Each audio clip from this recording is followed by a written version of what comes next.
Hey guys, welcome back. So this morning you can see that I ended up getting those yews planted. So I'm going to quickly talk over those and then show you guys a little bit of an update on the bed that we have been working on since our last video, and then kind of talk about the whole design idea when it comes to what we're doing for this area. So the yews that I just planted are, oh, I just had the name.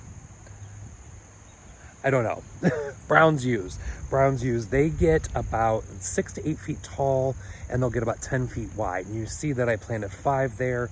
So I want it to be denser because yews generally are known for growing a little bit slower, but if you don't cut leaders and such like that, they should start putting on a lot more growth quicker. So we should get about a foot per year, hopefully. I will be fertilizing them in the spring, so we'll be getting some extra growth and some nutrition there. And then eventually I want to run drip to those as well. So then I want to keep them about no more than about 3 foot wide. So it'll be a lot of maintenance as far once they get there, not a lot of maintenance, but we'll just keep them in a nice hedge form.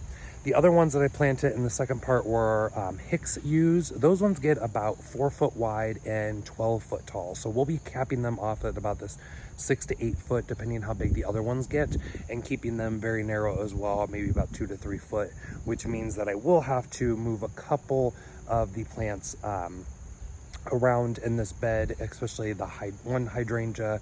I'll probably have to move the whole line because they're separated specifically. And they may even get moved once I tell you what the plan is.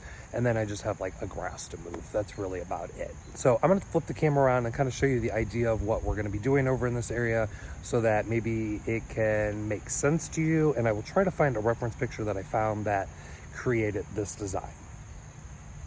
So standing over here in this section, you can see this is our compost bin area. This is like our work zone. Still have not gotten that other panel. We have to actually readjust all of these because I started and then Rob started on an opposite end, and now we have a gap that is kind of like forked.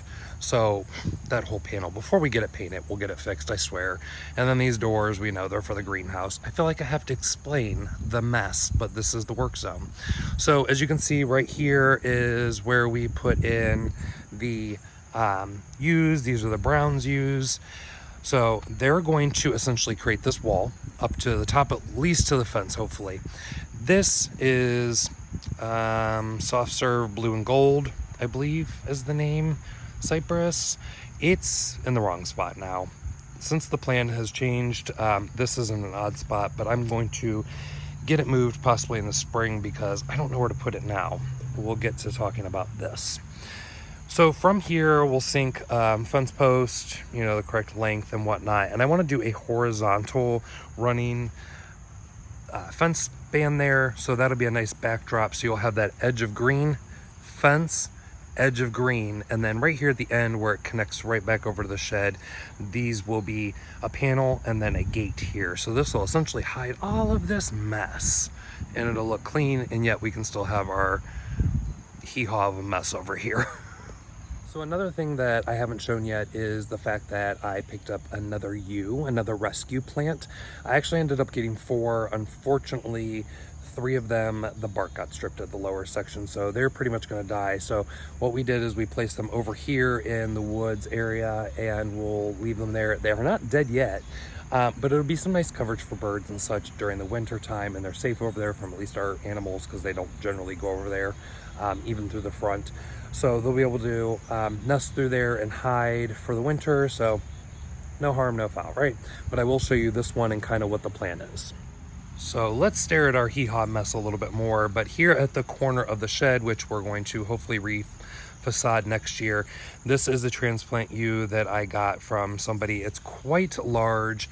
I did do a general shape up to get it going, and my plan is to make this just a large rectangle, kind of mom pa style back from the 50s, 60s, but with that nice horizontal slat fence right here with the gate. It's going to hopefully look right. Plus it's hedging.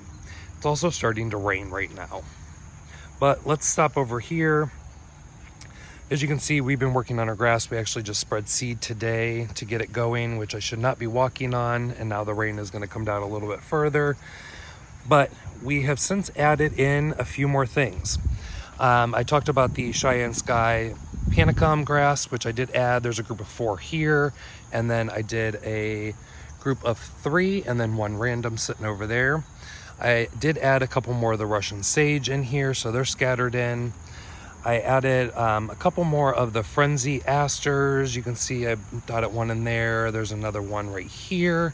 And then I did go up and grab a few more of the stachys humilo and divided them up and got a bunch here. That was literally 3 plants that I broke down to, what is that, 4, 8 plants right there. Not bad, not bad. So should we talk about this giant steel thing? I just posted on my Instagram, so if you're not following me on Instagram, you definitely should. I post a little bit of a sneak peek, little Miss Marlowe, on Instagram every once in a while, and this was a huge coffee cup that I took the handle off of, and I plan to first off clean it because it's got a bunch of mud and such on it, but I'm going to clean it up, and then I'm going to try and do the rust technique on it, where you apply that some form of concoction on it to make it look like rust. And then the inside, what I want to do is I want to probably paint the inside black, or I want to, there is a big spider in here, it's quite scary. Paint the inside black, and then I want to add black dye into it and make this just basically a big bubbling pot down here. We are planning to tie some electric off of our shed, bring it out to here, and put a outlet out, so might as well put in another water feature in our yard. This is actually a display from, I don't know what this company is, Bulliet Frontier Whiskey, I don't know, but you can see here this was the original handle, and I have to clean this up, but I want to get it out here and see that I liked it here. So it'll be flanked by that nice big yew hedge, and then I planted out a couple of these spirea. These are called Flashpoint, I believe. They're supposed to get 3 to 4 foot tall and wide. I thought that'd be nice, kind of softening the edge, and then coming up here, I'm thinking about maybe some taller grasses back there, some lower grasses, and then kind of continuing the look from over here and just kind of subtly bringing it in just as kind of a scatter planting, but it will tie in from this over here. So I guess the next question you could ask is, what is the design style that we're exactly going for? I'm talking about naturalistic plantings, I'm talking about modern fencing and such like that with formal shaped hedges. I've been following a number of Instagram accounts and doing a lot of saves on Pinterest. I know some people don't use Pinterest anymore, but I still reference back to it when I'm really looking for some ideas. But I've been saving a lot of that stuff that really resemble and blend those two many different styles. It's just little nods, and it's depending, I think personally, in the color tones that you use. So the modern slat fence, all of our outside perimeter fence is going to be done in black, but the inside may be in a wood tone, it might be in a dark walnut. I may paint it black. I'm not sure until the structure is up and I'm visually looking at it, and then we can go from there. But it really is a blend of styles, and I think that's what makes each garden so unique and so special, and how we can each take design ideas and little bits of inspiration and implement them to our gardens. And that's why I even go to formal gardens for inspiration and just look around, maybe even it be color combos or textural differences and stuff, or how they used a plant in maybe a different way. It's always important to get outside of your own garden and go experience other new gardens, and even just your neighbor's garden can provide a bit of inspiration on how maybe they're using a section. So like we said in past videos, this area was naturally sunken. We were able to carve it out and get it as level as possible. We're doing a fire pit area here. Now, being a perimeter, I want to feel like we kind of escaped out of prairie planting. You know, the new natural is kind of the term that's being used for this. Matrix style planting is another term that you could look up as well if you want to see some other ideas, which is kind of the aesthetic that I'm going for here. It's more of a matrix style planting. And then tweak it and add interesting, more modern approaches, you know, to the backdrop or the hardscape, and then using some nods to the history of the home. And that's kind of where I'm going. So we're gonna keep with the matrix style planting behind me, and slightly off to the left, the entrance is right over here. And then we'll have that hedge to really block out and exclude the work area away from visuals, and then still add some type of visual interest to it as well, rather than just being a solid block of views. The other thing that I have to keep in mind is any fixtures that I put in my yard. I couldn't go in and put scroll work, scroll detailed type of fixtures in my yard, such as planters or anything. So I'm really lean towards that cordon steel look. I really think that is such a modern element that blends well with any design, whether it's just your edging or, you know, the stone wall behind me, or just anything. I love the look of it. But that's where I'm starting at as far as here.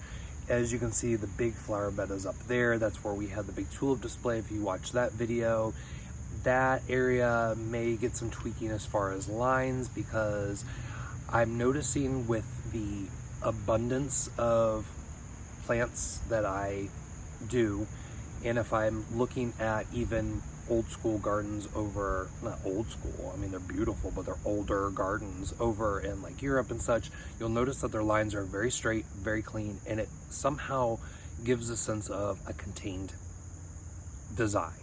That's something that I'm gearing towards as well. Then I also have to think about, I've used stack stone here, and I've used somewhat of a stack stone look up at our patio area.